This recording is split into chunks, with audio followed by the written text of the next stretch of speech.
Bueno, perfecto. Bienvenidas, bienvenidos. Este es el 8º conversatorio del ciclo de Género y Ambiente. Estuvimos realizando estos encuentros una vez por mes a lo largo de todo el año, comenzamos en el mes de marzo. Este conversatorio tiene el nombre de Hacer Ciudad, y vamos a estar charlando del rol que ocupan las mujeres en la planificación y producción del hábitat urbano. Este espacio lo organizamos desde la Agencia de Protección Ambiental, estoy admitiendo a algunas personas, y lo organizamos en conjunto con 2 gerencias, la Gerencia de Gestión Energética y la Gerencia de Gestión Urbana Ambiental. En este encuentro nos acompañan Mariela Corbellini, ella es arquitecta, profesora de la Universidad de Morón en la materia de gestión urbana, y desarrolla su actividad tanto en el ámbito público como en el ámbito privado.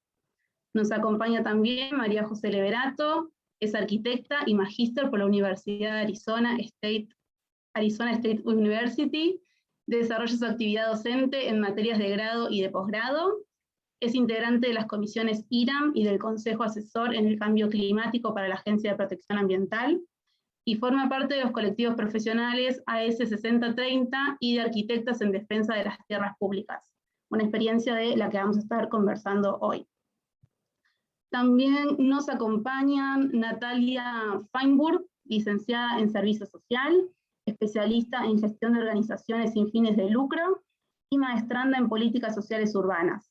Es consultora en diseño y gestión integral de proyectos con impacto social, desarrollo comunitario y vulnerabilidad, y es integrante de la Asociación Civil In Situ. Nos acompaña también, espero pronunciar bien tu apellido, Romina Olejarczyk, trabajadora social y doctora en ciencias sociales, investigadora, asistente del CONICET, con sede en el área de estudios urbanos, integrante de la Asociación Civil In Situ y docente de la carrera de trabajo social. Natalia y Romina nos van a estar contando hoy su experiencia territorial en consorcios feminizados. Así que bueno, un gusto contar con estas expositoras y también con la presencia de todos y todas ustedes. Este es el último conversatorio del año, así que también es como un espacio muy significativo para nosotras. Fue un espacio de encuentro muy lindo durante todo el año, encontrarse con un montón de mujeres trabajando un montón de temas relacionados con el ambiente, con el empleo, bueno, todos temas que en general vinculados con el ambiente y con el género, pero que se diversificaron en un montón de ramas. Se armó un espacio muy interesante en el que pudimos conversar estando acá, pero como les decía al principio, también se pueden volver a ver esos conversatorios, porque la verdad que el contenido y las experiencias que nos han transmitido mujeres que trabajan en temas puntuales y con mucha experiencia ha sido para mí muy enriquecedor, así que bueno, recomiendo ver esos conversatorios. Después vamos a estar enviando por mail estos links para que puedan acceder. Así que bueno, sin más, mi nombre es Paula, voy a estar moderando este espacio junto con mis compañeras y les cedo la palabra a Mariela. Hola, buenas tardes a todos. Bueno, muy agradecida de estar de tener esta invitación a participar. Y la verdad es que cuando me convocaron a esta reunión, este conversatorio, esta forma de compartir experiencias y más que nada preguntas, porque en este momento lo que tenemos son muchísimas preguntas sobre este tema que nos convoca, este tema que nos apasiona, este tema que nos interesa, este tema que además forma parte de nuestro quehacer.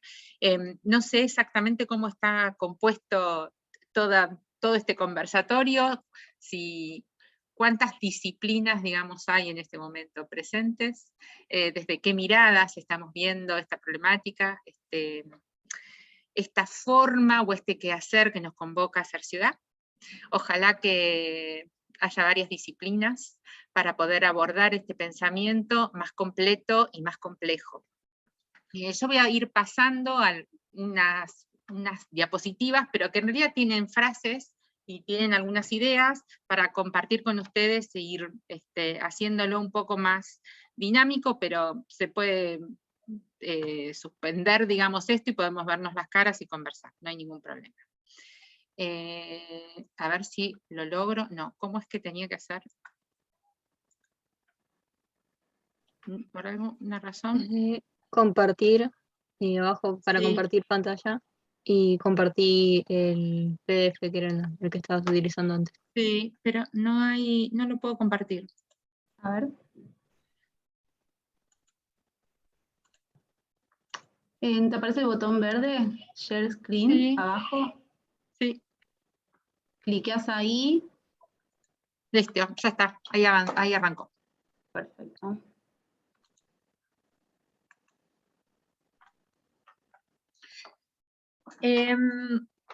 Bueno, este es el enfoque, digamos, y es de donde vamos a arrancar a pensar lo que hoy nos convoca.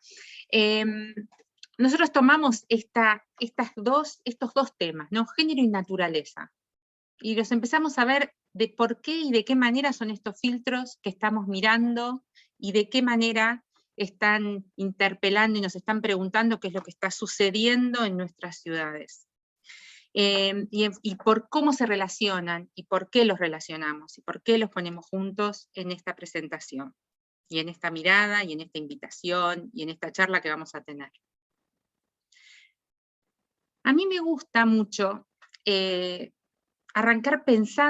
comenzar pensando esta idea de Ana López Navajas, que es una profesora de lengua y literatura española, de Valencia, es valenciana, donde ella hace ya muchos años empieza a trabajar con los temas de género específicamente, y empieza a descubrir algo que probablemente ya todos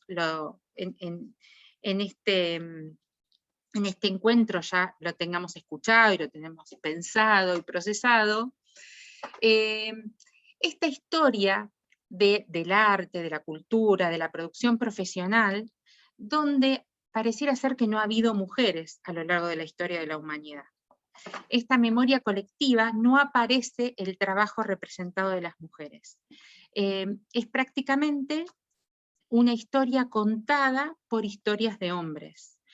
Esto que lo hemos casi asumido como una verdad, me interesa mucho que lo pongamos en relevancia por este siguiente paso de pensamiento, que es que tomar esto como una verdad realmente es un fraude, porque efectivamente estamos viendo solo un fragmento de esta realidad y de esta verdad revelada, digamos, es un fragmento. Está lleno de fragmentos que no están completos, donde aparece la producción de las mujeres, o de quienes no han estado representados en el cuento de la historia, en esta historia universal. Quiere decir que no es universal, es una historia amputada, falseada, que ha sido repetida por siglos. Y desde ese punto es interesante empezar a pensar lo que viene hoy, de lo que vamos a charlar. Estos temas por los cuales están tenidos nuestra cultura hoy, nuestra civilización, nuestra cultura civilizatoria, donde empezamos a descubrir y a iluminar estos conceptos que son los que forman, de alguna manera, nuestro sistema de pensamiento y nuestro sistema cultural, donde aparece esta matriz del patriarcado, que es lo que sustenta en muchos aspectos, o en casi todos los aspectos, nuestra producción profesional, además, que aparece como una contraparte de la postura del feminismo, que hoy por hoy, en nuestras ciudades y en nuestra producción profesional, aparece tiñendo, digamos, o intentando teñir nuestra mirada, y pone en relevancia las desigualdades que hay en función de sectores de esta sociedad que parece que empieza a emerger, digamos, y a mostrar todos los desequilibrios que aparecen en este sistema social.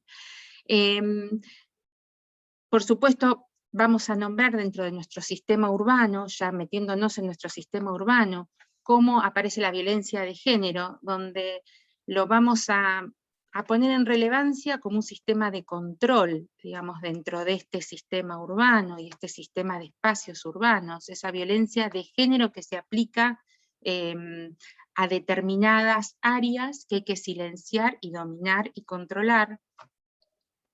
Y cómo empiezan en respuesta, digamos, a todas estas posturas o a estos encuadres, algunas producciones profesionales, como el urbanismo, la arquitectura, la organización urbana, porque por supuesto con otras disciplinas, ¿no es cierto? Por ahí acá está puesto muy desde el urbanismo, pero en respuesta, digamos, a este orden social. Y digamos, lo que aparece como objetivo es una ciudad más plural y diversa, donde no aparezcan sectores que dominan a otros.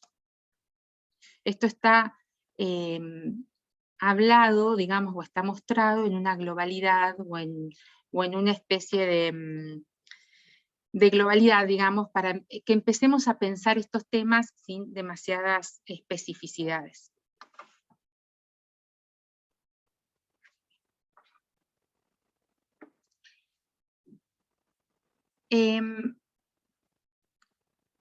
Tomando esta idea, la voy a traer a Rita Segato, digamos, en una de sus, por supuesto en una frase, bueno, en estos conceptos donde ella define qué es el patriarcado, ¿no? Y ese mandato de masculinidad que aparece, que no tiene por supuesto nada que ver con hombres y mujeres, ¿verdad? Es ese mandato de masculinidad que está totalmente colocado sobre una matriz, un modelo homogeizante, donde aparece en nuestras ciudades y en nuestras sociedades, con una representación, por supuesto, que tiene que ver con un control bélico y de poder, un control económico, un control moral, ¿no? De lo que debe ser o no debe ser, político e intelectual. Y sobre todo económico y de poder, digamos. Eso a mí me interesa remarcarlo. Económico y de poder, que eso tiene una traslación directa a nuestros espacios en las ciudades. Este mandato de masculinidad, como dice al final de este párrafo Rita Segato, penaliza tanto a los hombres como a las mujeres, digamos. Cuando este modelo se aplica, por supuesto, no hay, digamos, las víctimas no tienen que ver con hombres y mujeres, sino es un sistema social que está funcionando. Esto que aparece como este mandato de poder y de posibilidades de expresión y posibilidades de hacer y posibilidades de ejercer dentro de la ciudad, tiene una impronta muy fuerte en todo lo que es el ámbito privado y el espacio público y el espacio privado. El ámbito privado y el ámbito público. ¿Quiénes son los que pueden expresarse y demostrar poder en los espacios públicos? ¿Y quiénes son los que todas sus cuestiones y expresiones pasan a ser absolutamente privadas y se desarrollan en la ciudad en los ámbitos privados? El espacio público, vamos a caracterizarlo como los lugares donde se definen las políticas de poder, donde se toman las decisiones que afectan la vida de toda la sociedad. Esos son los espacios de poder y económicos que están modificando o que tienen capacidad de modificar porque toman decisiones sobre la vida de toda la sociedad. Cuando esas decisiones o hay sectores que la única posibilidad que tienen es de tomar decisiones dentro de lo privado, hay una desigualdad y un desequilibrio muy importante si siempre son los mismos sectores sociales.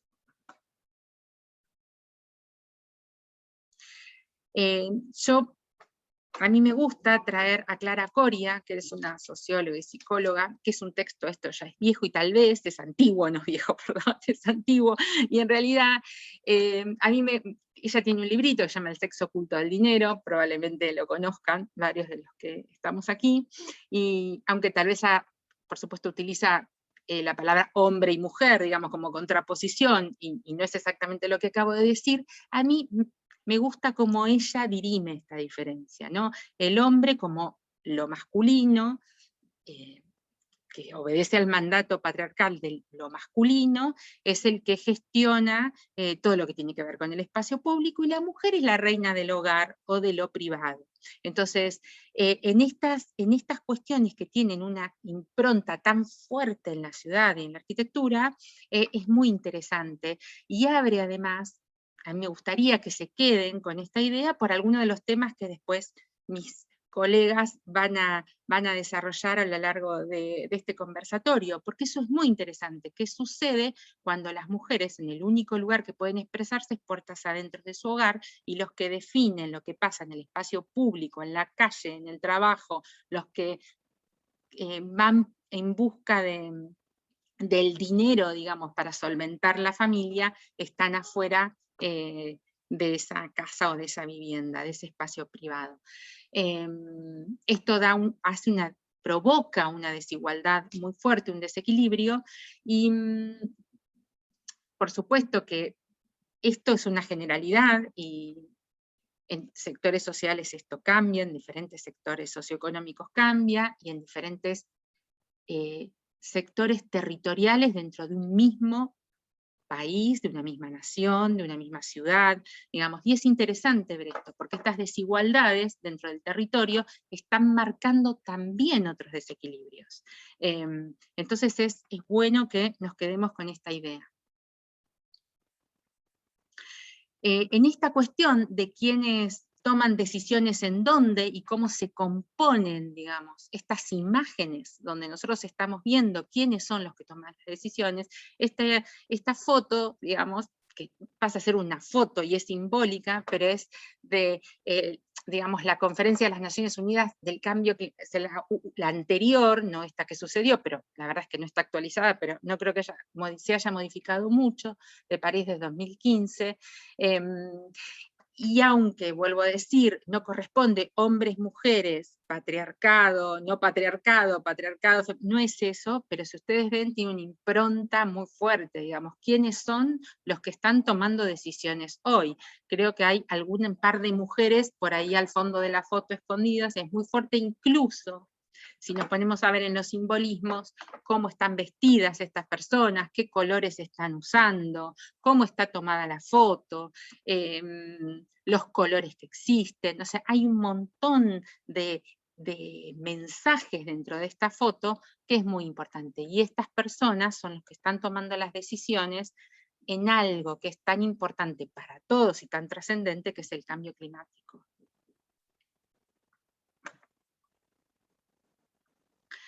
Entonces acá me gustaría conectar esta foto, digamos, con el segundo tema que está puesto, digamos, en este título, y que tiene que ver con este lugar de discusión, de pensamiento y de reflexión, que tiene que ver con la naturaleza y tiene que ver con el ambiente.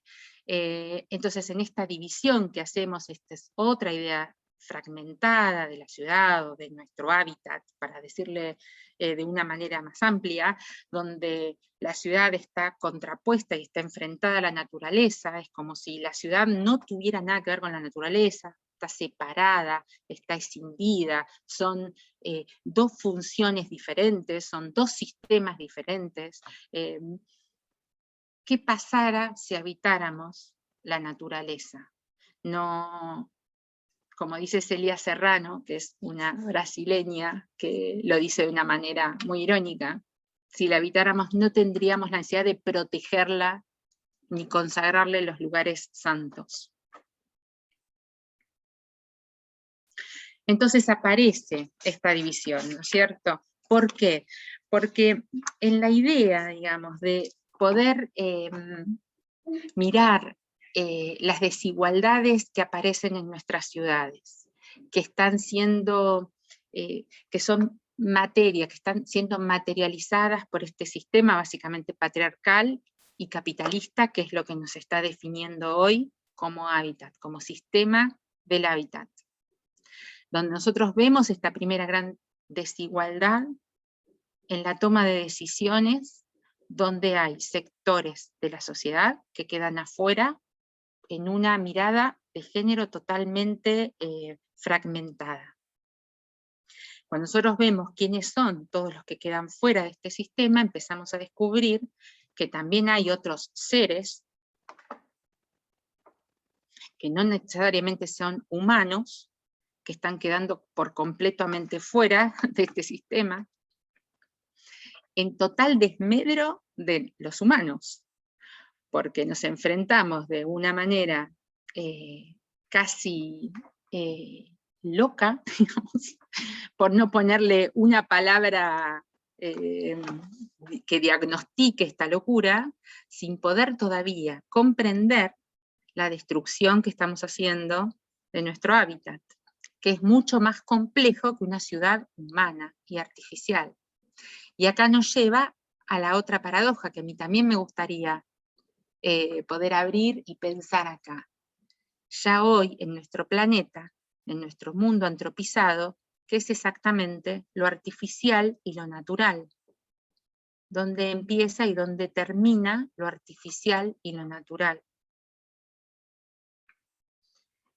Entonces, enfrente al desafío que nos presenta el cambio climático y a la vez el desafío que tenemos para poder sobrevivir a lo que nos está pasando, el desafío que tenemos para reeducarnos de la manera que estamos funcionando, me parece que tenemos que lograr meternos en estos paréntesis, en esta disyuntiva que tenemos, en principio, que parece como si tuviéramos que decidir algo, cuando todavía no entendemos qué es lo que tenemos que decidir, para poder avanzar en el pensamiento y en la producción de nuestra ciudad. Para eso, básicamente, en este mundo que está cambiando y que todavía no tenemos claro exactamente cuál es la respuesta a todas estas preguntas, lo que tiene que aparecer son nuevos programas, los programas del hábitat, cómo vivimos, qué vivimos, dónde vivimos, qué hacemos, esos nuevos programas. Y esto, dentro de esos nuevos programas, va a producir un nuevo lenguaje. Yo creo que profesionalmente, los arquitectos y los urbanistas, y en esto me meto acá adentro como profesional, estamos muy desorientados todavía, y estamos buscando soluciones que todavía no aparecen. Ahora, en esa necesidad de tener esas soluciones que todavía no aparecen, tenemos que hacer esta reflexión y preguntarnos qué es lo que vamos a hacer, cómo vamos a vivir, de qué manera, y cuáles son esos programas que hoy pueden empezar a revertir en la situación en la que estamos, climática y ambiental. Bueno, acá en realidad yo traje algunas de las actividades que hemos realizado desde la universidad y algunos workshops, porque, digamos, todo esto que les estoy contando, que hace que con el equipo que yo trabajo en la universidad, que es Daniel D'Alessandro, que creo que estaba por ahí, y la arquitecta Mabel Modanesi también, que nos hace llevar a preguntarnos todas estas cuestiones, hemos empezado a buscar tal vez salir, digamos, de lo que es la academia de manera tradicional y empezar a buscar formas de pensamiento y de abordaje a estas problemáticas con otros carriles. Y es imprescindible para el abordaje de esto que se nos viene dentro de la ciudad, el abordaje interdisciplinario y transdisciplinario, digamos. No podemos pensar o seguir pensando que desde cada uno, desde su propio clúster y desde su propio fragmento, puede hacerle frente a tamaño desafío para poder siquiera comprender lo que está pasando. Eso hace que tengamos propuestas, digamos, de nuestros alumnos, donde de diversas maneras abordamos las propuestas territoriales. Por ejemplo, traje algunas 2 o 3 imágenes para mostrar, porque bueno, por supuesto que soy arquitecta, así que tengo que mostrar algunas imágenes de esta manera, forma parte de lo que siempre hacemos. Y por ejemplo, esto es Puerto Madero, la reserva natural, lo que era Rodrigo Bueno en su momento, y bueno, y fue un trabajo de workshop que hicimos con una universidad de Francia, donde trabajábamos, y después hicimos toda una propuesta urbana, donde casi era esto que ustedes ven acá, una propuesta verde, con una entrada verde hacia la ciudad de Buenos Aires, donde se aparecen ideas de autosustentabilidad, digamos, de cómo trabajar todo lo que tiene que ver con residuos, con energía, y cómo ver esa mancha verde, esa reserva urbana, que en vez de tenerla absolutamente arrinconada contra el río, cada vez más chiquita, la explotábamos para dentro de la ciudad, que se metiera a través de todas sus avenidas, ¿no es cierto? Entonces, es decir, en vez de seguir pensando que la reserva urbana está allá y es intocable, y qué sé yo, entonces, bueno, explotémosla y llevémosla, y adaptémonos nosotros a eso que está ocurriendo ahí. Y con ese sentido hay otros trabajos que tenían que ver con parques urbanos, con meter el agua dentro de la ciudad, desentubar ríos, y volver a restaurar, digamos, los humedales de todas nuestras cuencas, sobre todo en nuestros territorios anfibios, que son nuestros territorios sobre los que estamos construyendo nuestras ciudades pampeanas, de una manera más equilibrada.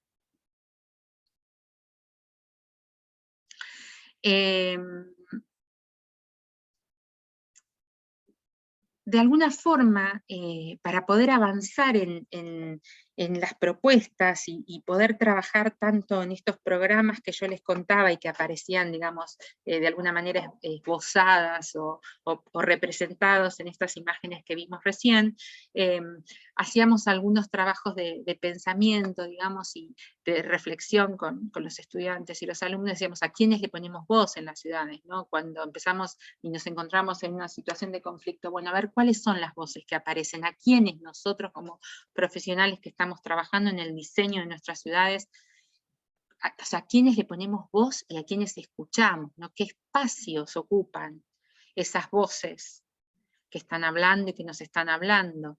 ¿Qué sitio en la ciudad les procuramos? Digamos, ¿seguimos arrinconando lugares o empezamos a expandir esto que queremos expandir y equilibrar la distribución en la ciudad, el derecho de la ciudad?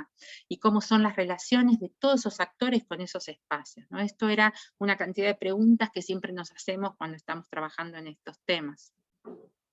Entonces, lo que quería ver, que de alguna manera, vuelvo acá,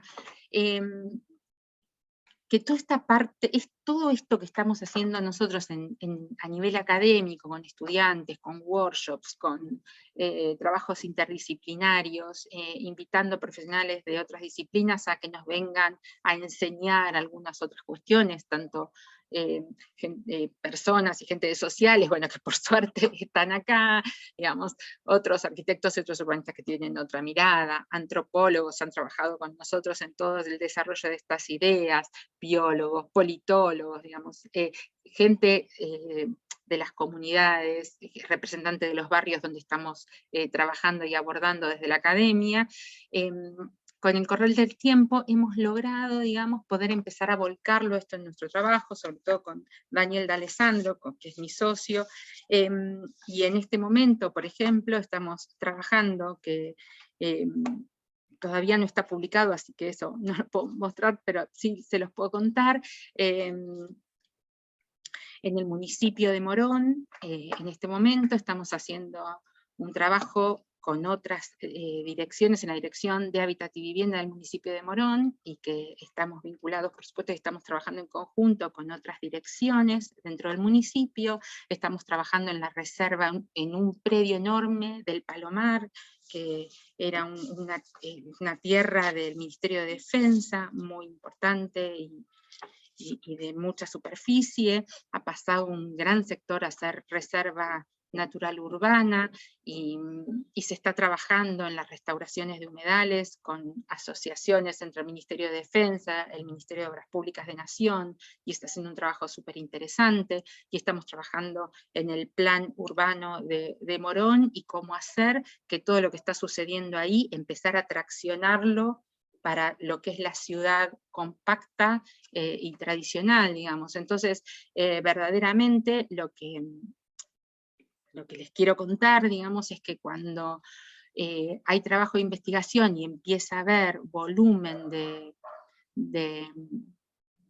ideas y de búsquedas en estos temas, cuando hay un momento que aparece la oportunidad de poder trabajarlo y transportarlo y llevarlo a la ciudad, es súper interesante y súper gratificante, porque se empiezan a verificar algunas de estas cuestiones y tienen un impacto enorme y súper valioso en la ciudad tradicional nuestra, colonial, etcétera, construida sobre humedales, que hemos tapado los ríos, que hemos contaminado los ríos, y es posible empezar a revertir y hacer este cambio en nuestras ciudades, ayudando, por supuesto, a comunidades que son las desfavorecidas y que viven en estos territorios que en general están muy castigados por estar cerca de estos lugares de conflicto. Es probable que también estos temas se sigan abriendo en el resto del conversatorio.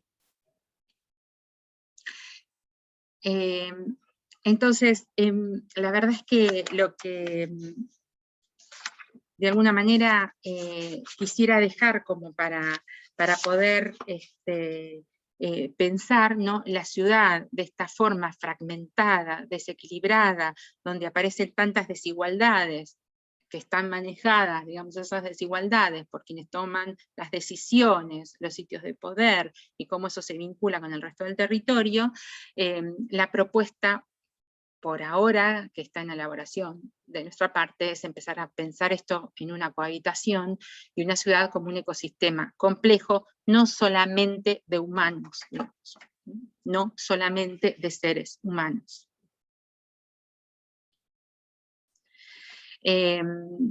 Y bueno, esto es un párrafo de una publicación de Daniel y mía, donde decíamos que justamente esto que hemos hecho, que en muchas ocasiones sirve, digamos, para poder comprender un tema, que es hacer un recorte, estudiar un fragmento, digamos, los que hemos trabajado en investigación, los que trabajamos en investigación, sabemos que muchas veces el ejercicio de hacer ese recorte para poder entender algo es muy importante, pero el problema, el conflicto que hoy creo que nos ha traído eso, es que si nosotros no entendemos que seguir pensando la ciudad fragmentada es eso, es entender la ciudad fragmentada y no un global, como un sistema, que cada cosa que sucede en un lugar afecta en otro lugar, que nosotros además en nuestras ciudades, que estamos apoyados en cuencas, tenemos un sistema de agua, digamos, ya está acá hablando de algo absolutamente ambiental, que tiene un impacto, cada hecho que sucede en un punto de la cuenca, en otro sector del territorio, que no es directamente, por ejemplo, el SEAMSE, digamos, y no entendemos que somos un todo, estamos en serios problemas de poder encontrar una solución a esto que nos está sucediendo hoy, o que está sucediendo, que está sucediendo. Entonces, para ir terminando mi presentación, y quería dejarles esta frase de David Harvey, que creo que puede servir de antesala a las presentaciones que siguen, que dice, ¿no?, la cuestión sobre qué tipo de ciudad queremos no puede divorciarse de qué tipo de personas queremos ser, qué tipo de relaciones sociales buscamos, qué relaciones con la naturaleza mantenemos, qué estilo de vida deseamos, o qué valores estéticos tenemos. Digamos, hoy, y sobre todo los profesionales que estamos trabajando en estos temas, debemos identificarnos con eso y en trabajar en pos de poder ayudar a resolver el lío en el que estamos metidos. Muchas gracias. Mariela, muchas gracias, clarísimo.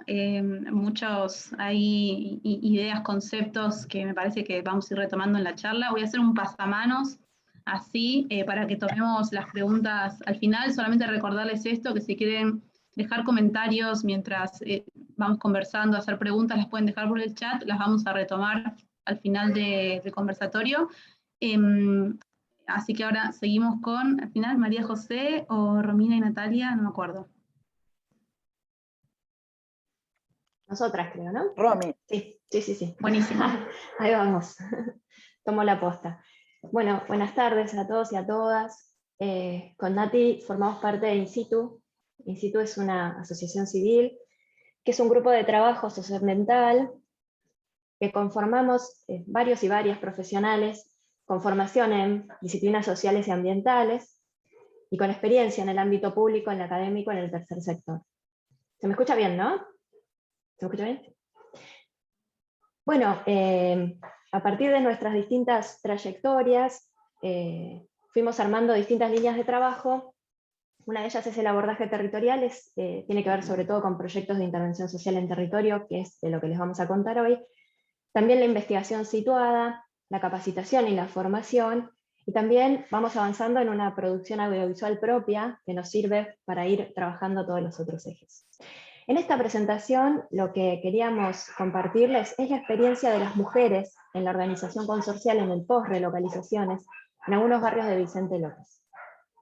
Pero antes yo voy a introducir brevemente en cuál es nuestra idea de relocalización, qué implica, por qué es importante el trabajo organizativo post-relocalización, para que después Nati les cuente más de la experiencia y de la participación de las mujeres. Bueno, en el área metropolitana de Buenos Aires hace ya varios años que se van llevando a cabo políticas de relocalización de villas y asentamientos, que suponen básicamente la mudanza de familias que habitan ciertos espacios informales de la ciudad a conjuntos habitacionales. Si bien en una primera instancia es un cambio para bien en las condiciones espaciales y edilicias, impacta diferencialmente en distintas dimensiones de la vida cotidiana de sus residentes, a veces de manera negativa, porque lo que pone en relieve son nuevas exigencias que les impone este nuevo hábitat formal y que chocan con las disposiciones del hábitus que estas habitantes ya fueron forjando en sus años de vivir en el hábitat informal. Entonces, decimos que las relocalizaciones son procesos complejos que exceden el mero acto de mudarse y que involucran una serie de cuestiones. Les menciono algunas que para nosotras son las más importantes, ¿no? Implica una temporalidad mucho más amplia que la mera mudanza. Todo lo que sucede en el antes y el durante y el después de la relocalización es lo que hay que contemplar, en lo que hay que poner la mirada. Afecta la vida cotidiana de los y las habitantes profundamente, modifica sus redes y sus estrategias adaptativas o de supervivencia. Esto ya lo han demostrado varios estudios. Hay un trabajo en la antropología clásico que es Relocalizados de Bartolomé del año 85. En este trabajo él ya habla del concepto de estrés multidimensional de la relocalización, incluso dice que la relocalización es una crisis similar a una pérdida. La relocalización, además, no tiene que empeorar las condiciones de vida de estos habitantes que fueron relocalizados o relocalizadas. Dicho coloquialmente, no tiene que ser para peor. Entonces, como señala Cernea, no tiene que empobrecerlos, y por eso es necesario poner el foco en cómo impacta en todos los aspectos, de qué viven, a qué instituciones acuden, cuáles son las redes de cuidado, etc.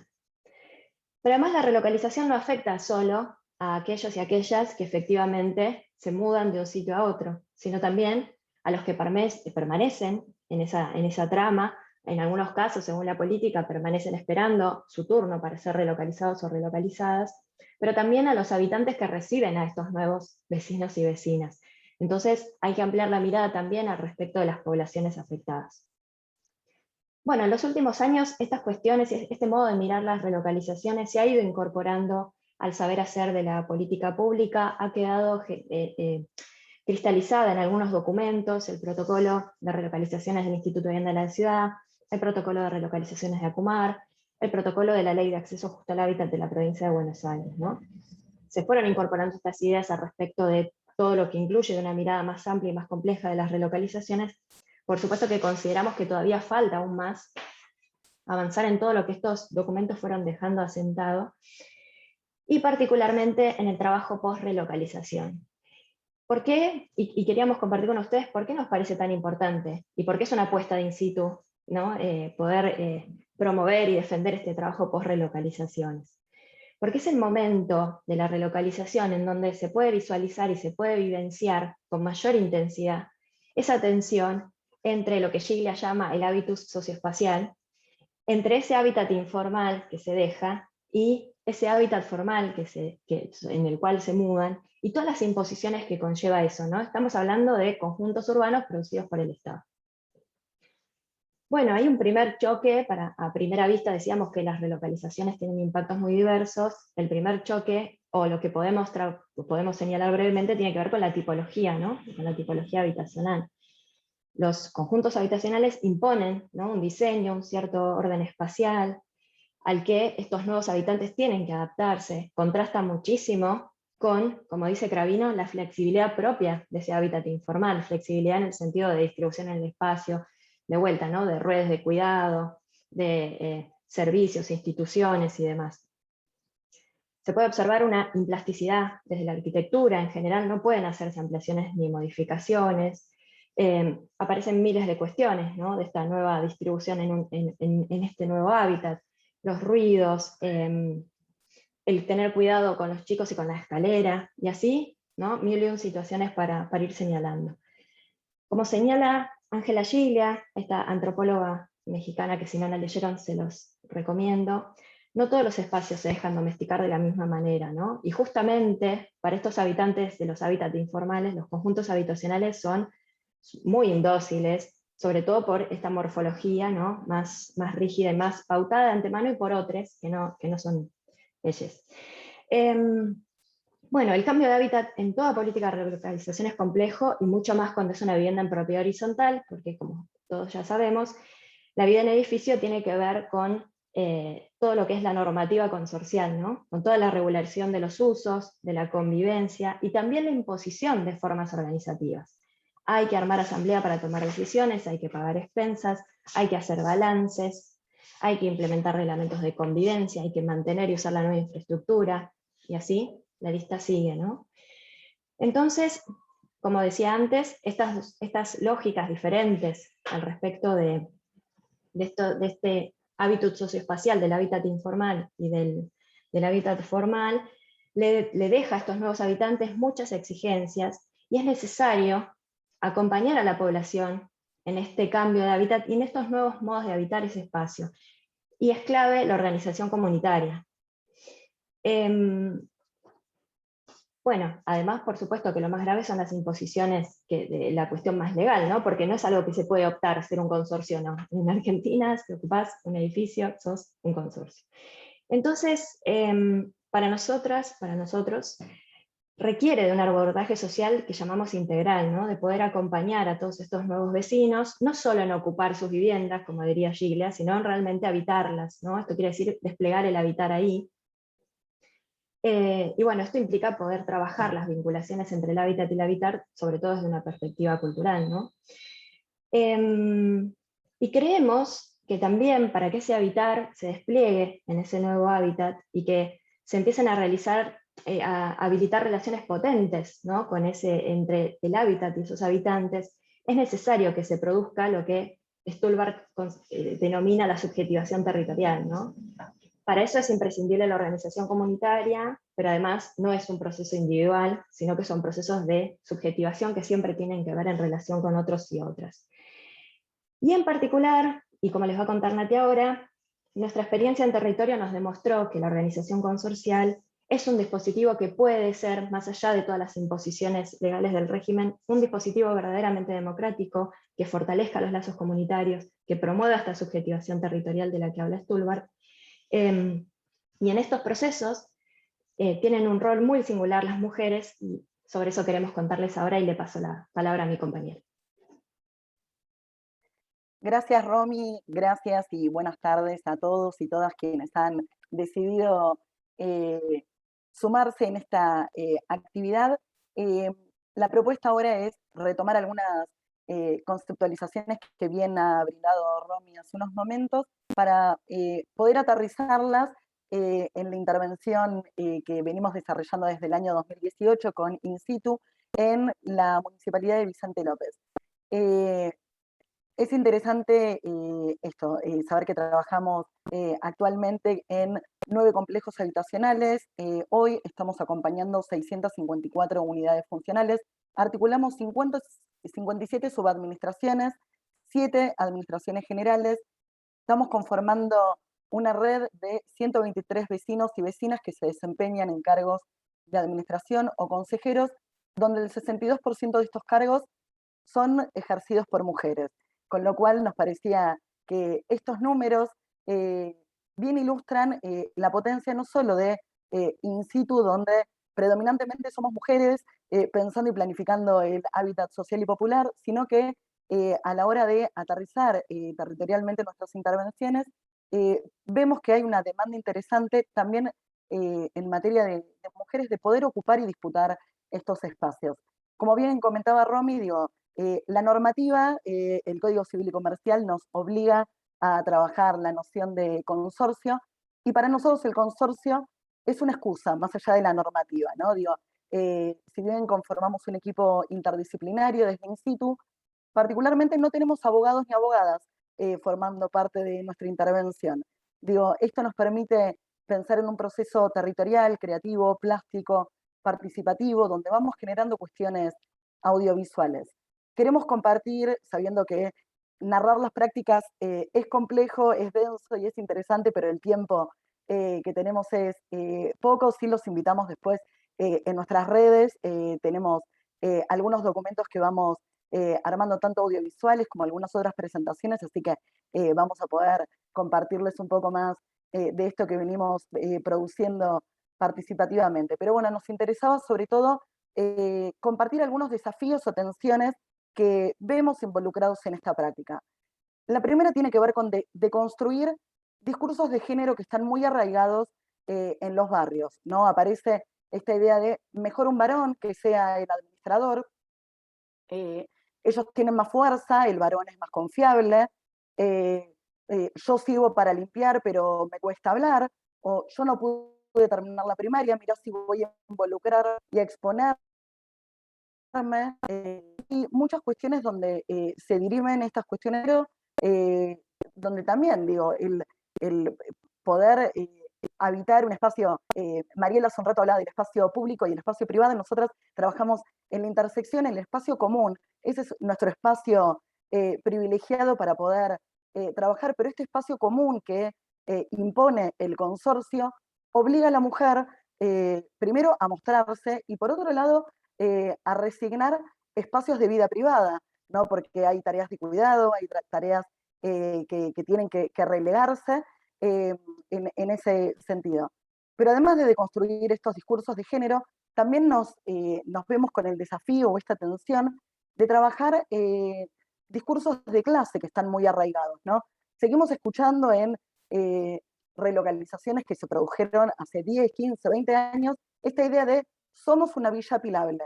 Y frente al conceptual de somos una villa apilable, la imposibilidad de pensar que una transformación es posible, ¿no? Así que también hay algo de esta disputa de los lugares que se vuelve interesante y nodal a la hora de pensar nuestras intervenciones. Distinguir y reconocer permanentemente el lugar privilegiado de lo común se vuelve interesante, sobre todo cuando muchas veces gestionar este espacio es muy invisible, ¿no? Digo, Romy comentaba la cuestión de formalización de consorcios, recaudación de expensas y algunas cuestiones más. Muchas veces es reparar un caño que está dentro de una pared, con lo cual, digo, es cómo se promueven todos estos procesos, estas mejoras y estas cuestiones cuando estos lugares están ocultos, ¿no? Instalar legalidades de los procesos a partir de el quórum, la asamblea, la utilización de libros de actas, nos parece que es muy, muy interesante, pero es a partir de ahí donde podemos realmente promover procesos de autonomía, de democracia, de participación, donde trabajamos para que dejen de necesitarnos, ¿no? En el sentido de que puedan entender cuál es la legalidad que impone el código para poder después hacerse partícipes de estos procesos con con las mejores oportunidades que eso propone. Y lo último que nos parece súper interesante es los modos de integrar el conflicto a la intervención de manera permanente.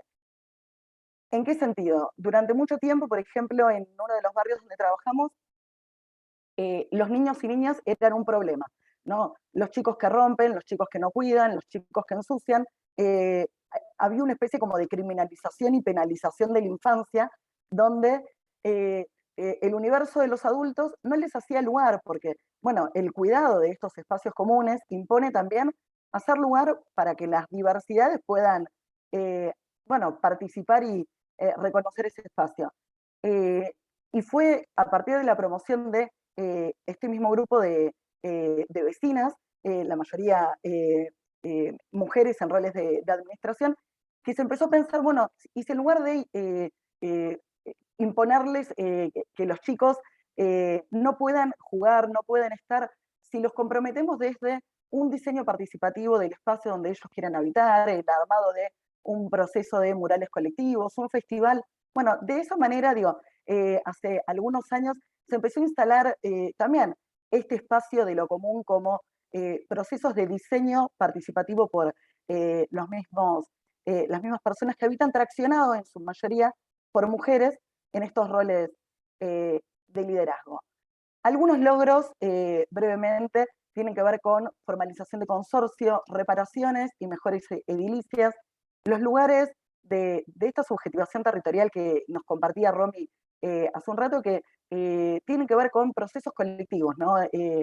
Procesos colectivos, comunitarios, que van sembrando y dejando aprendizajes instalados, y donde año a año, renovación tras renovación de procesos de elecciones en cada una de las escaleras, que son los subconsorcios con los que trabajamos, y también en las elecciones generales, los números de mujeres van aumentando. No digo, aquella mujer que quizás en un primer mandato se animó a ser tesorera o secretaria en un lugar casi de subalternidad, porque mejor un varón para la primera administración, hoy se animan a dar ese salto cualitativo y decir, yo creo que estoy capacitada, que tengo herramientas, que tengo ganas, y además de generar cambios y transformaciones en el hábitat compartido, se generan cambios y transformaciones al interior de las propias familias.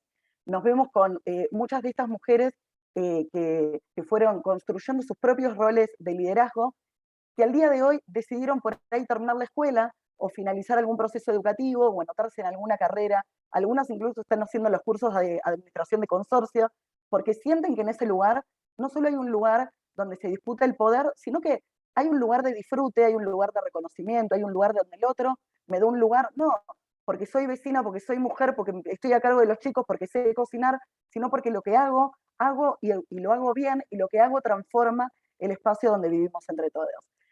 Queremos cerrar, porque sabemos que estamos excedidos un poquito con el tiempo, con así como Romy mencionaba que tenemos mucha y vasta producción audiovisual, una frase de Vanina. Vani es consejera de un complejo de 80 unidades funcionales. Ella habita en un edificio de 24 familias.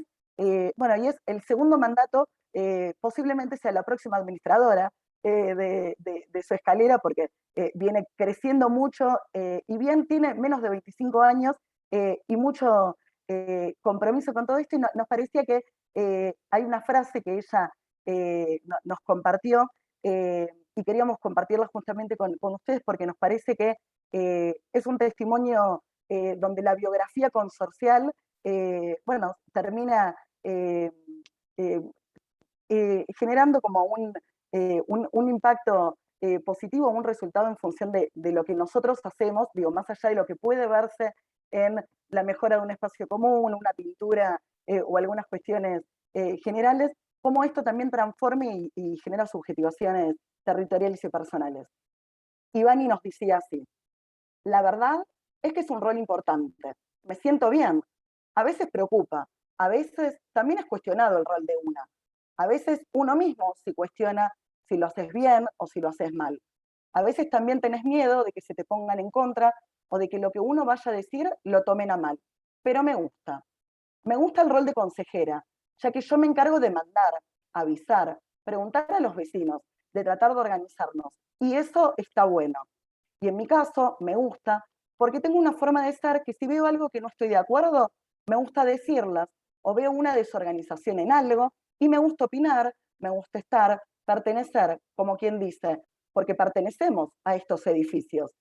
Y entender que cada uno decide, cada uno tiene su voz, tiene su voto, y puede hablar y puede opinar, siempre con respeto. Y como dije, día a día es aprender, aprender a convivir. A mí me gusta mi rol. Muchas gracias.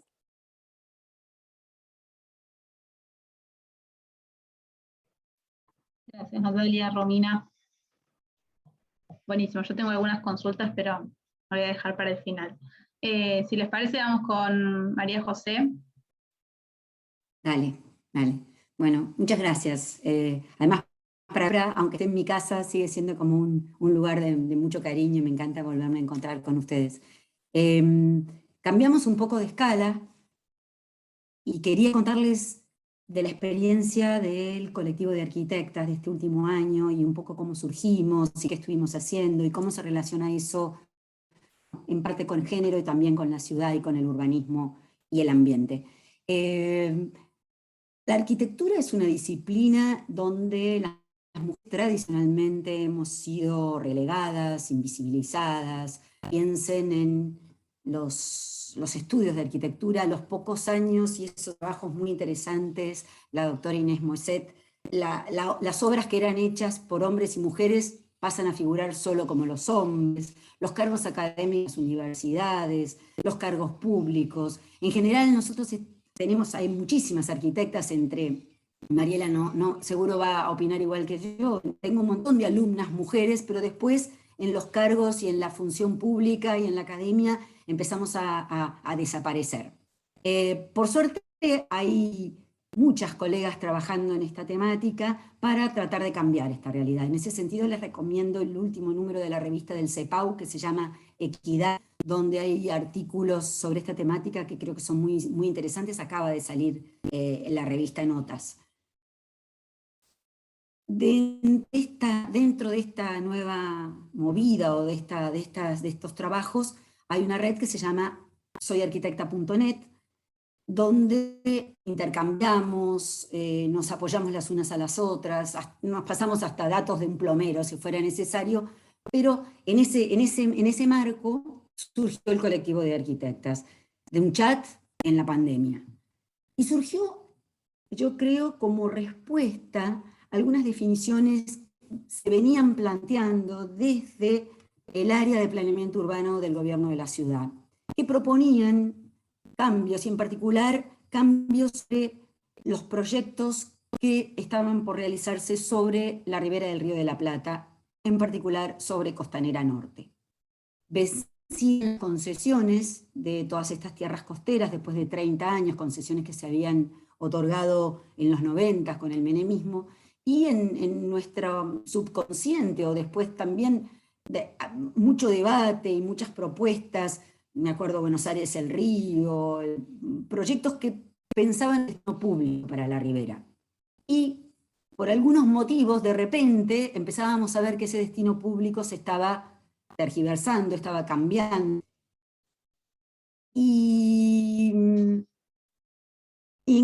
eso venía acompañado de leyes que fue sancionando la legislatura, que lo que iba a ser parque o espacio público ya no iba a ser tan así. Se empezó a habilitar en diciembre, creo que fue del 2019, se dio una ley que permite la enajenación de tierras en Costa Salguero, más concesiones y demás, y en abril del 2020 se lanza un concurso de ideas que se llama Parque Salguero, en el que se convocaba a arquitectas y arquitectos a proponer diseños, normativas, ideas para los predios de Costa Salguero y Punta Carrasco. Cuando empezamos a mirar las bases del concurso, nos dábamos cuenta que ya desde las bases, y ese es un tema importante para debatir después entre colegas, si las bases piden ciertas cosas, los resultados van a ir para ese lado, porque es de la única forma en que podés tener alguna chance de ganar.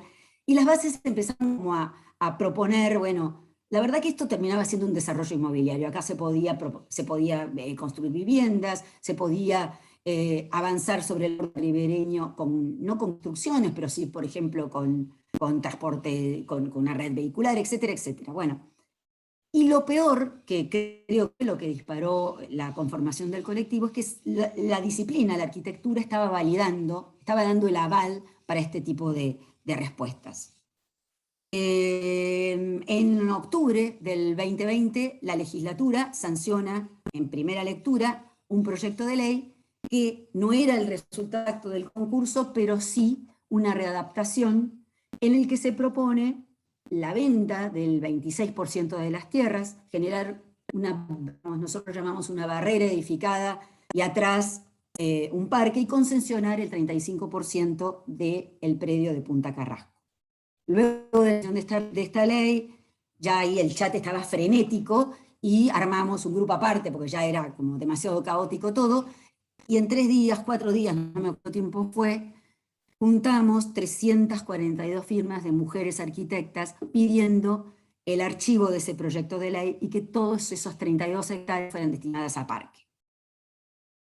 ¿Qué más? Antes, porque después quería mostrarles unas fotos, pero ese fue como un comienzo súper interesante y que por algún motivo el colectivo llenó un espacio que estaba vacante, un espacio de reflexión, de ideas sobre la arquitectura, sobre el urbanismo, que la academia por algún motivo no estaba validando, no estaba dándole respuesta, y empezamos a crecer, empezamos a salir mucho en los medios, y nos enfocamos, porque a partir de la primera lectura de este proyecto de ley venía la audiencia pública, y nos enfocamos mucho en empezar a entender de qué va el proyecto, en generar argumentos técnicos, en poderle mostrar a la ciudadanía un poco de qué se trataba esto. Porque también pasa que cuando te hablan de porcentajes, litros y de qué sé yo, el ciudadano común que no está acostumbrado a ver planos, a lo mejor no entiende ni de qué se trata, y nos parecía que, además de convocar a que la gente se haga en esta audiencia, debíamos brindarles información para que fuera además una participación informada. Ahora entonces les muestro un poco algunas imágenes y ahí ya cierro. Esperen a ver que lo encuentre. Uy, pero voy a espolear porque no estoy en la primera hoja, pero bueno, vamos al principio acá. Ahí va. No, pero no era esta, ¿ven? Ups, acá. Bueno, nada, les dije entonces que lo primero fue intentar pedirle a la gente que se anote, y todo esto fue por Zoom, seguimos en pandemia, y la verdad que fue maravilloso. Armamos un video, nos armamos un Instagram, Twitter, todas estas cuestiones, y la verdad que se anotaron 7.000 personas, con lo cual una cuestión importante en términos casi políticos, yo digo, es que piensen que la ley en primera lectura se sancionó en octubre, y la idea original era poder aprobar la segunda lectura antes de diciembre, ¿no? Diciembre, para los que vivimos, por lo menos en Buenos Aires, es un mes fatal, es el mes en que entra todo y empiezan a sancionarse proyectos rápidamente, y han pasado unas cosas que la verdad deberíamos lamentarlas. Pero bueno, eso, flyers, invitar a que la gente se anote, esto que les decía, de brindar información y empezar nosotros también a entender de qué se trataba. Estos son los renders que hizo Magdalena Eggers, mostrando de qué se trataba el proyecto realmente, esto que íbamos a discutir y que se estaba intentando aprobar. Es bastante distinto a las imágenes que muestran los renders que compartía en ese momento la legislatura y el gobierno de la ciudad, ¿no? Arriba vemos el proyecto como estaba publicado en todos los medios de comunicación, con un lindísimo techo verde que solo se ve cuando despegas en el avión, pero no se empieza a entender que acá hay construcciones de hasta 9 metros de altura, que en el predio de Costa Salguero, que es el que está a la izquierda, se iba a concesionar el 35%, etcétera, etcétera. Entonces, nosotros mirando la normativa, fuimos como despejando todos estos datos y tratando de clarificarlos para terminar de entender que el parque al final no era tan parque, ¿no? Que en Costa Salguero teníamos una barrera edificada y atrás un parque al que fácilmente le podíamos poner una cadenita y pasaba a ser el jardín de propietarios inquilinos de esas oficinas, viviendas y comercios, y que en el predio de Punta Carrasco íbamos a concesionar el 35% de las tierras con construcciones de hasta 12 metros de altura. Esta era otra que la usamos bastante, en donde graficábamos lo que significa un 35%, porque lo pensás y bueno, parece poco, pero además a ese 35% hay que sumarle todo lo que sea circulaciones, aceras, calles, con lo cual el 35% pasa a ser bastante más. En el caso particular de Punta Carrasco, ese era la superficie que significaba un 35%, lo verificábamos con el SketchUp, porque a veces puede ser tanto, no puede ser tanto, y la verdad que sí, y cuando distribuís ese 35% en el territorio, te empezás a dar cuenta que el parque pasa a no a ser tal parque, sino pasa a ser las expansiones de todo eso que concesionaste. Esto pasa en estos predios y también pasa en otros ejemplos que podemos ver en tierras públicas, por ejemplo, de las playas ferroviarias. Bueno, nada, fin de año, la audiencia duró entre el 27 de noviembre y el 28 de enero. Como les dije, fue histórica, nunca hubo una audiencia con más de 2.000 personas que finalmente hablaron. Nosotros en el medio tratamos de recuperar esta idea de público, hicimos caminatas, hicimos recorridos para correr en los predios de Costa Salguero y Punta Carrasco, y después relevamos la audiencia. Fue un trabajo que, la verdad que en ese sentido, creo que las mujeres también cuando nos metemos algo en la cabeza, tenemos una perseverancia que, la verdad que era Navidad, Año Nuevo, vacaciones, y siempre había alguna que estaba escuchando la audiencia y sacando los datos. Lo importante creo, y ahora ya falta poquito para que también yo termine y podamos por ahí charlar un poco más, el 97% de los oradores y oradoras estaba en contra del proyecto de ley, con argumentos interesantes, muy pensados y sólidos. Faltan espacios verdes, necesitamos recuperar el río, la ley es anticonstitucional, vulnera otras leyes de la ciudad como el plan urbano y demás. Y fíjense allá abajo que no se llega a ver bien el género. Nosotros detectábamos edades y también quienes participaban. La audiencia yo no llego a ver, pero más del 60% de las que participaron fueron mujeres. Después seguimos, porque había que seguir molestando y se va sumando gente. Hicimos una campaña con artistas por el río. La idea es tratar de llegar a otros públicos, de que esto no se vuelva algo partidario, sino algo transversal, algo que nos convoca a todas y a todos, porque fue lo que además notamos. A las porteñas y porteños el río les importa. Esta parte del territorio en definitiva no es de nadie, porque nadie vive cerca, porque ahí está el aeroparque, y fue como muy, muy impactante cómo se empezaron a comprometer. Cuando empezaron las sesiones en marzo en la legislatura, volvimos a mandar carta, en este caso con la firma de más de 900 arquitectos y arquitectas. Ya no éramos solo las mujeres, sino que sumamos a más profesionales, en la que se volvía a pedir que este proyecto de ley se archivara y que además se diera respuesta a lo que se había planteado en la audiencia pública. Después se sumaron actrices, actores, músicos, empezamos a revolver contactos por todos lados y la verdad que la respuesta fue maravillosa. De nuevo, la idea de llegar a más gente, de poder debatir esto en ambientes más amplios, y finalmente, al cumplir un año pudimos conocernos, porque la verdad que la mayoría de nosotras nunca nos habíamos visto la cara. En Costa Salguero festejamos nuestro primer aniversario. Para terminar, ahora fue hace muy poquito la audiencia sobre costa urbana, ahí también muchas de nosotras participamos, si bien en este caso no son tierras públicas actualmente, relevamos lo que fue. 98% de los oradores y oradoras manifestaron estar en contra del proyecto de costa urbana, y acá el género fue ya realmente impresionante. No sé por qué, pero la inmensa mayoría de quienes participamos somos mujeres. Para terminar, y aprovechando que estoy en un contexto de la Agencia de Protección Ambiental, quería volver a mostrar unas diapos que ya mostré, porque tuve un día intenso. A la mañana hubo una charla en el Centro Argentino de Ingenieros sobre la Ribera Metropolitana, que si pueden después les recomiendo que la escuchen, porque fue muy interesante. Y allí lo que planteé es que parte de las problemáticas que nos atraviesan cuando estamos debatiendo sobre tierras públicas, nuevos proyectos, como el caso de Costa Salguero, también Costa Urbana y otros, es que los estudios de impacto ambiental, según nuestra legislación, son posteriores a la aprobación de la norma. Y esto genera una situación bastante complicada, porque es muy difícil, una vez que ya tenés sancionada la norma, producir cambios significativos en lo que ya fue aprobado en doble lectura en la legislatura. La otra cuestión es que los estudios de impacto ambiental, cuando las tierras son privadas, están a cargo del dueño de la tierra. Y cuando es el Estado el que es el dueño de la tierra, por ejemplo en el caso del Parque de la Innovación, que es otro proyecto que tuvo alto grado de conflictividad y que también les recomiendo que si puedan vean la audiencia pública, en ese caso fue una audiencia organizada por la Agencia de Protección Ambiental, porque fue posterior a la sanción en segunda lectura. Bueno, en esos casos, la audiencia se hizo cuando ya inclusive estaban vendidos terrenos. Ya se había vendido el terreno más caro, el de la esquina, donde se pueden construir torres de altura en Udaondo y Libertador.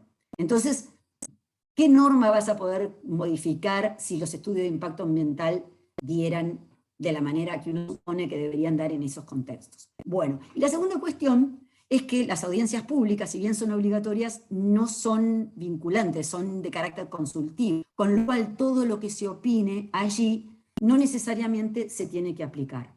Entonces, desde el colectivo, parte de lo que venimos proponiendo, tratando de incluir en la agenda, es veamos por qué estos instrumentos tienen herramientas que nos podrían ayudar a modificar esas situaciones. En el caso de la ley 123, la de evaluación de impacto ambiental, tiene en su artículo 2, que se incorporó más recientemente, esta que se llama evaluación ambiental estratégica, y que lo que nos permite es hacer una evaluación previa a cualquier intervención, inclusive a cualquier proyecto. Digamos, antes cuando uno va a proponer un plan, una política o cualquier programa de estas escalas, uno puede realizar debería realizar este previo, que además nos posibilita a proponer escenarios alternativos y además habilita la participación en esta instancia previa de empezar a diseñar cualquier cosa o empezar a darle normativa. Esa es una cuestión. Y la segunda cuestión, más relacionada con la participación ciudadana y cómo cuenta la participación ciudadana, la Ley de Audiencias Públicas, la Ley 6, en su artículo 2, establece que la autoridad responsable debe explicitar de qué manera ha tomado en cuenta las opiniones de la ciudadanía y, en su caso, las razones por las cuales las desestima. Esta es otra cuestión que, por eso en esa segunda carta de marzo, en donde firmamos 900 arquitectas y arquitectas, pedimos a la legislatura que si va a sancionar una ley con las características que tenía el proyecto original, sin tener en todo lo que dijimos y repetimos 38 millones de veces durante las audiencias públicas, nos explicaran por qué. Bueno, esas son como un poco las finales que quería compartir con ustedes. Y nada, agradecer de nuevo la invitación. Estamos también en las redes, síganos. Tenemos un canal de YouTube donde ahora subimos todas las 30 jornadas de la audiencia pública de Costa Salguero que se pueden ver y algunas cuestiones más. En Twitter y en Instagram, donde subimos, habrá más actores y actrices que se van a sumar a esta convocatoria. Y bueno, nada, el horizonte es el río. Muchas gracias y sigamos. Gracias, María José. Bueno, me parece que se hablaron un montón de temas interesantísimos. Yo particularmente, si bien cada una de las expositoras venía a traer un tema en el que está trabajando, en el que tiene puesto la mirada, particularmente veo como todos estos temas se entrelazan, ¿no? A pesar de cada una estar trabajando y poniendo su atención en un área, hay muchos temas comunes, lo cual me parece que de alguna forma nos marca el camino, ¿no? Si bien Mariela al principio decía, hay más preguntas que respuestas, ¿no? ¿Cómo es que vamos a pensar esta nueva ciudad? Bueno, es cierto que hay muchas preguntas, pero empiezan a aparecer respuestas, ¿no? O por lo menos las respuestas están en construcción y los caminos se cruzan. Entonces, me parece que ya cuando los caminos empiezan a cruzarse es una buena señal. Y veo que decía Mariela, de alguna forma cómo sacar la voz al espacio público, ¿no? Como hay un orden que de alguna forma acalla ciertas voces, también da un orden a la ciudad, y cómo yo veo en el proyecto que, en esto, digamos, esta lucha que está llevando adelante el colectivo, y en la experiencia de los consorcios, cómo esta voz tiene mucha necesidad de volcarse al espacio público y de ser escuchada, ¿no? Veo ahí organizaciones que justamente se organizan para esto, para entrar en esos espacios comunes, en esos espacios públicos, y no solamente en el caso que ustedes trajeron hoy. Me parece que en este momento que estamos viviendo ya hace unos años hay una necesidad de ampliar las voces en el espacio público, y el espacio público es tomado por nuevas voces más plurales, y esto creo que sucede cada vez más. Así que ahí me parece muy interesante estar hablando de estas experiencias. Me parece que el camino va por ahí. Y quería preguntarles esto, en las experiencias que contaron Romina, Natalia y María José, ¿cómo es que de alguna forma, cuál es el origen de traer esa voz al espacio común? Si, por ejemplo, en los consorcios, si los consorcios fue una iniciativa propuesta por InSitu o empezó a organizarse entre las mujeres que formaban parte de las familias que eran trasladadas, digamos. ¿Cómo es que esto empieza a brotar de alguna forma en estos espacios? Mismo caso para el colectivo de arquitectas, ¿no? Yo entiendo que ustedes estaban juntándose ya desde antes y las tierras públicas de alguna forma terminan de hacer eso más cohesivo y terminar de expresar un montón de cosas que ya estaban de alguna forma organizándose. Bueno, traigo un poco esta consulta. Bueno, en nuestro caso, algunas de nosotras que componemos ahora InSitu, que algunas y algunos pues también se han ido sumando algunos compañeros, pero bueno, InSitu se conforma a partir de un grupo de algunas compañeras y colegas con quienes ya veníamos trabajando los temas consorciales desde el Instituto de Vivienda de la ciudad, ¿no? Algunas de nosotras habíamos estado participando en el área de organización de consorcios, y después también en el equipo UPA-Pumar, ¿no? quien desde el Instituto de Vivienda de la ciudad tenía a cargo las relocalizaciones de la cuenca Matanza-Riachuelo de la ciudad. Y también algunas de nosotras pertenecemos a un equipo de investigación del Gino Germani, de las Facultades Sociales, que es el equipo de Antropología, Ciudad y Naturaleza. Y algunas todavía trabajan en la gestión pública en algunos organismos estatales como las defensorías. Y les cuento todo esto porque este abordaje consorcial en realidad va surgiendo de nuestro propio paso por la gestión pública, de todo lo que después se fue desarrollando en torno a las relocalizaciones, porque pudimos participar en la redacción del protocolo del IBC, pudimos también abordar un documental que se llama Las 26 historias de una relocalización, en conjunto con este grupo BASI. Entonces, de toda esa experiencia se fue armando este enfoque al respecto de lo consorcial, muy enfocado en la organización comunitaria, y después, desde el año 2018, trabajamos para el municipio de Vicente López haciendo estos procesos de organización. Entonces hacemos de puente, ¿no? Entre el municipio y vecinos y vecinas de estos conjuntos urbanos, y tenemos a cargo este proceso organizativo, ¿no? Creo que respondí, ¿no? Como que nos preguntabas de cómo surgió, ¿verdad? ¿Y cómo es que, cómo surgió? Y digamos, en un momento vos nombrabas esto, de nuestra idea es irnos de ese espacio, ¿no? Y que de alguna forma el consorcio, no sé si entendí mal, que el consorcio termine de tomar esta identidad y sean las mujeres justamente que habitan ese espacio, o bueno, las personas que habitan ese espacio sean quien terminen de trabajar lo que es el espacio común. Sí, respondo brevemente a la consulta. A ver, hay toda una cuestión de diseño que, como bien compartía Romy, tiene que ver con nuestras trayectorias personales, académicas, profesionales, y algunas inquietudes que entendíamos desde InSitu que el problema habitacional no se resuelve cuando el municipio te entrega la llave, ¿no? Digo, muchas veces esta idea del pasaje de villa a barrio, como bien trabajan varios autores, digo, la verdad es que entendíamos que para muchos, digo, la cuestión habitacional se resolvía a la hora de que se construía por la municipalidad, por el Instituto Provincial de la Vivienda o por el organismo que corresponda, digo, se realizaba en un censo, se adjudicaban las viviendas y luego no se hacía nada.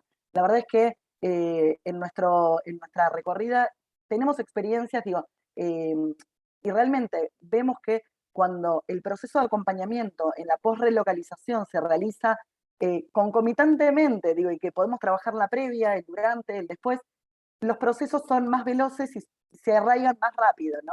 Digo, cuando nos toca trabajar con aquellas familias que quizás hace 10, 15, 20 años o más viven en edificios y la verdad es que no hay situaciones de comunicación, de mediatización del conflicto, de ver cuáles son los canales formales para realizar demandas legítimas. Digo, algo tan sencillo de ver cómo el consorcio se organiza y centraliza una nota para enviar un reclamo, digo, algo tan sencillo como eso, digo, forma parte de mucho trabajo. Sí, a partir de el propio sistematizar la práctica y reconocer algunas cuestiones de avance, fueron ordenando incluso nuestra propia intervención, donde hoy reconocemos que tenemos como 3 procesos, no sé si son en términos de línea de tiempo, pero sí que hay una primera etapa que tiene que ver con la formalización del consorcio, una segunda con la consolidación, una vez que el consorcio está formalizado, que puedan consolidar y generar estos niveles de autonomía y de apropiación de determinados circuitos y herramientas, y que no haga falta que vayamos nosotras para que pueda sucederse una asamblea, que puedan ir tomando estas herramientas de manera autónoma, democrática y participativa.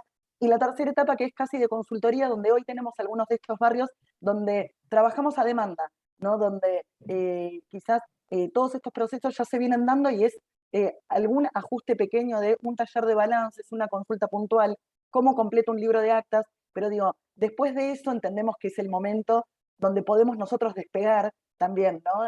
Y generar estos procesos de trabajo de manera autónomas, dejando capacidad instalada en la comunidad.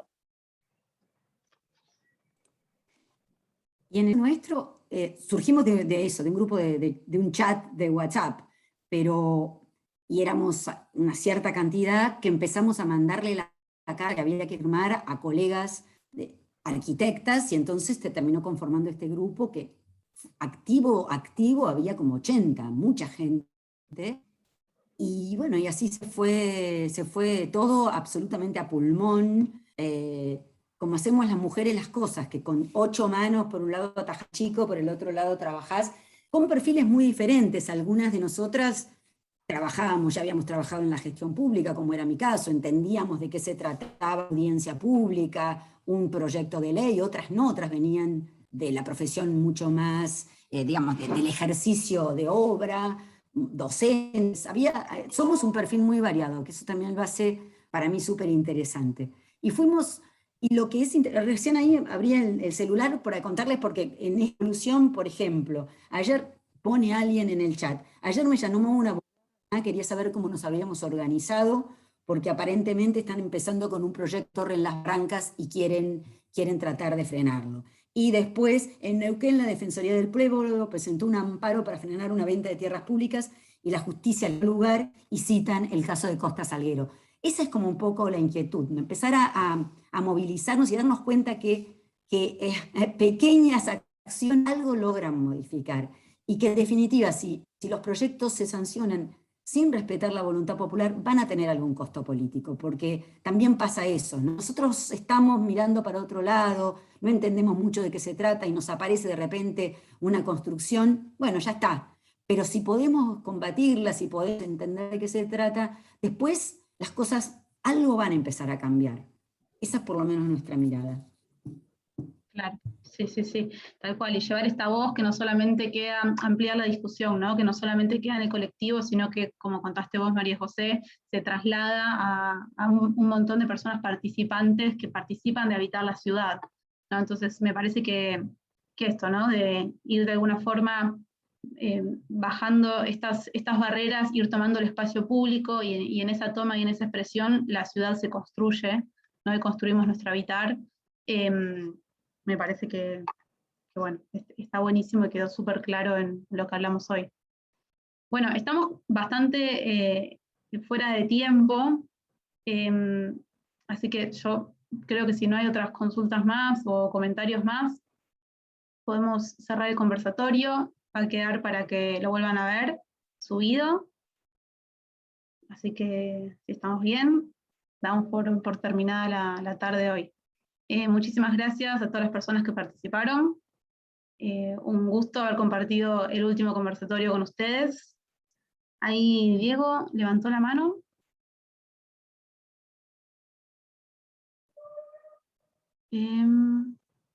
Diego, ¿querías hacer algún comentario? Ah, no, listo, fue un error. Bueno, entonces aprovecho, les agradezco y damos por cerrado el encuentro hoy. Muchas gracias. Gracias. Muchas gracias.